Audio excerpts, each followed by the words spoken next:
What's up, guys? Scotty2Hockey here, aka the average hockey fan, and Habs fans across the nation are heartbroken. Gut-wrenching loss to Columbus. What can I say? The most important game of the season. Carey Price looked tired. I'm not going to say he didn't show up, but he didn't have the best game by no means. The defense didn't have the best game by no means. I really liked what I seen in the first period. The second period wasn't bad either. It was a pretty evenly paced period.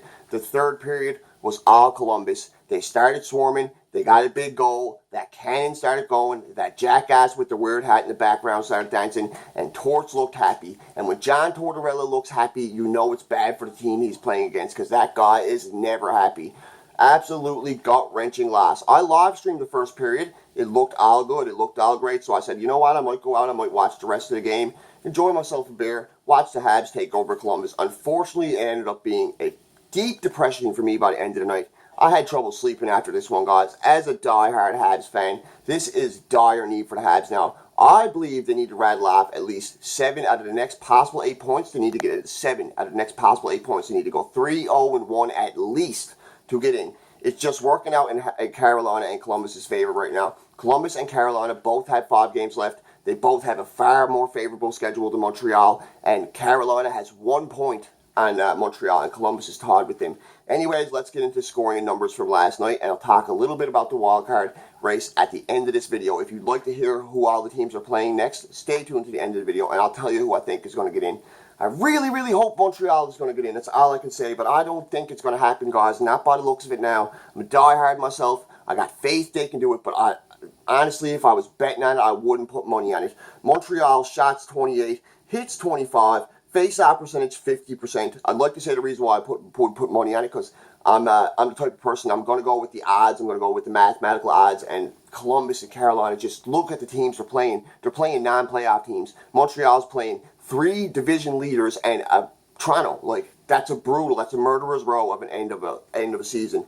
Their power play last night, unfortunately, once again, was 0 for 2. Didn't like a thing I seen from Jonathan Drouin last night. I am ragging on the guy at this point. He needs to show up. Games like this, he needs to show up. The Kotkaniemi line, I didn't like it at all. I did like what I seen from Armia, but overall, I just didn't like that line. They don't seem to have the best chemistry in the world. I feel Jesperi plays a lot better. Put Jordan Wheel up with Kotkaniemi. I'd like to see Jordan Wheel play with Kotkaniemi.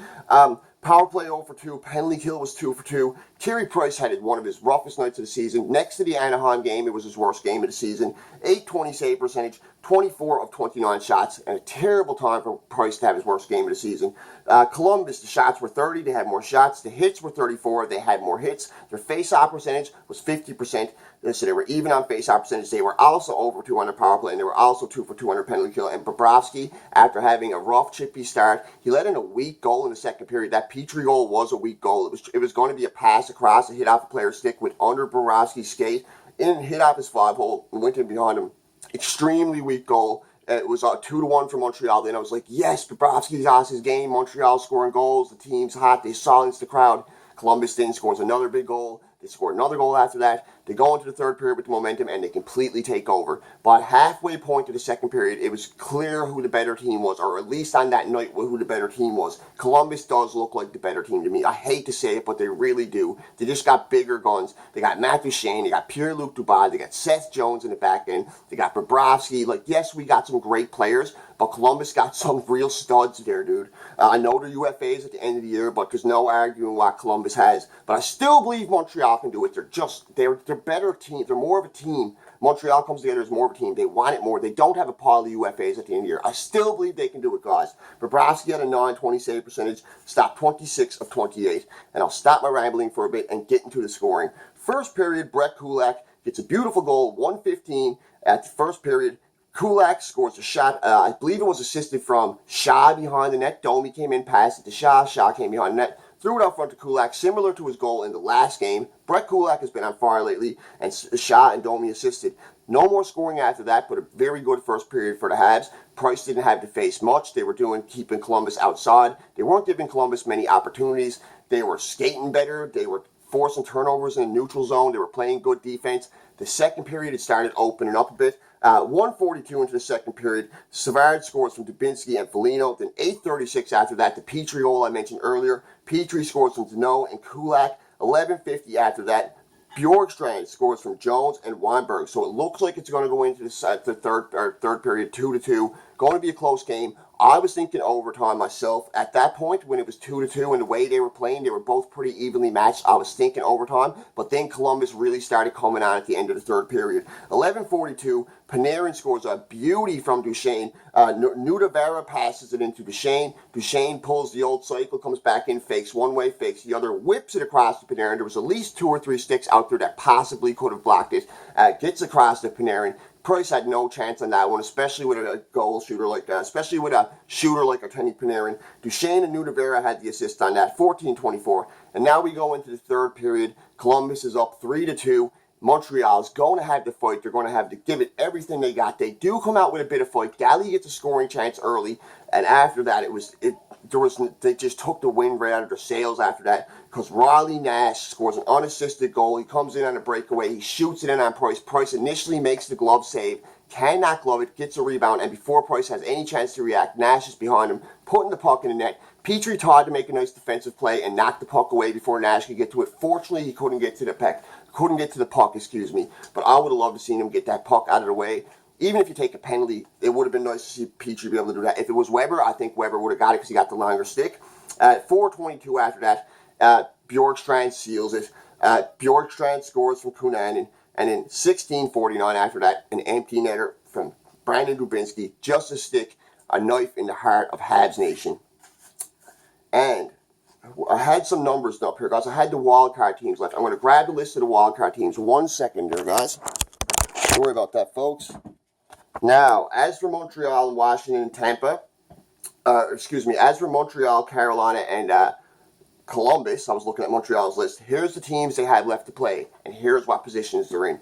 Montreal's playing Washington. They're currently first in the Metro Division. They're playing Tampa, who's currently first in the Atlantic Division. They're playing the Winnipeg Jets, who's currently first in, I believe, Winnipeg's in the Central or Pacific. They're first in their division. They're playing Toronto, who's third in the Atlantic Division.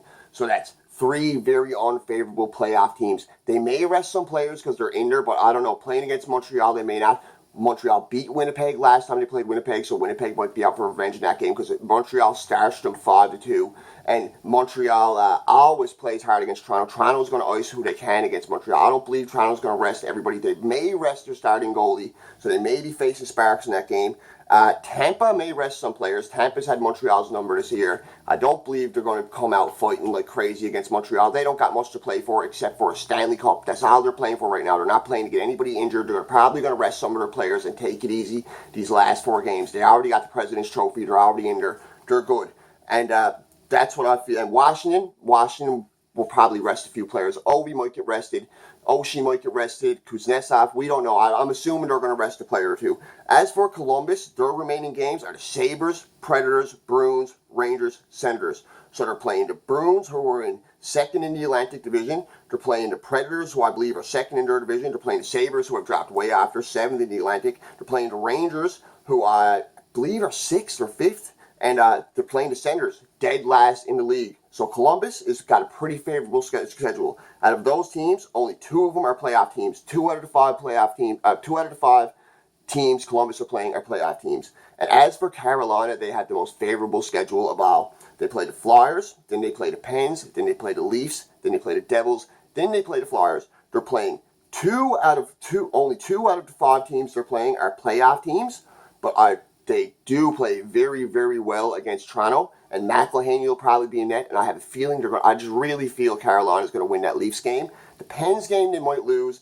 and the Flyers games and Devils games should not be hard to win. Devils don't even have a legit NHL team. Half those guys are call-ups from the AHL, and the Flyers, you never know what you're going to get from the Flyers. They're good one night, they're good the other, and down the stretch they haven't been good at all. We've seen how good Montreal did against them last time they played them. So that's what's remaining, guys. That's what Montreal's facing. It's a 3-way race for the second wild card. I'm sorry if this video is a bit choppy, a bit scrambled together. Like I said, I didn't get much sleep last night. I'm very devastated after this loss. This is one heartbroken Habs fan right here. MB, if you hear me, you should have done something at the trade deadline. Rick Roller, if you hear me, you've been saying it since the beginning. He should have went out and got a defenseman. He should have went out and got something to help the power play. So many people on this channel are saying it, and now it's showing. Look what Columbus did at the deadline. They kept the pieces they were supposed to move, and they added Dzingel, Duchesne, they added other pieces. They built a team that's ready for the playoffs and ready to go on a run. The Habs did nothing. They were content with what they had. They didn't add nothing. They did add Jordan Wheel and Nate Thompson. I can't call it nothing, but they only added depth players, guys that ain't going to play a bunch of minutes and make a huge impact, even though they have been good players. They haven't made huge impacts like Duchesne and Dzingel and guys like that can. So Columbus, they set themselves up right for the race. Carolina's been good to go from the beginning. They've been getting good goaltending, plenty of offense. So I don't know. It's looking like the odd team out is going to be Montreal. But I have faith the Habs can do it. If there's one thing we can rest our hats on and hope that Montreal gets in, it's Carey Price. He may stand on his head these next 4 games and just drag the sorry carcasses of the team in. Anyways, guys, rough game last night, but I believe the Habs can do it. Habs lose 6-2 to the, I can't even remember, to the Columbus Blue Jackets. I'm so frustrated with this video, guys. Sorry if it's a bit choppy. Don't forget to like. Don't forget to subscribe. Feel free to leave a comment on what you thought. This frustrated Habs fan has to go. I actually got to try and work on this day, and I'm not looking forward to it. I'm just looking forward to the next game. I hope the Habs absolutely blow the doors off Winnipeg Saturday, and I hope they blow the doors off Tampa Tuesday, and I hope they make a statement these next 4 games and get into the playoffs. Go Habs, go baby. They can do it. Habs Nation till the end. Mr. Average Hockey Fan, over and out.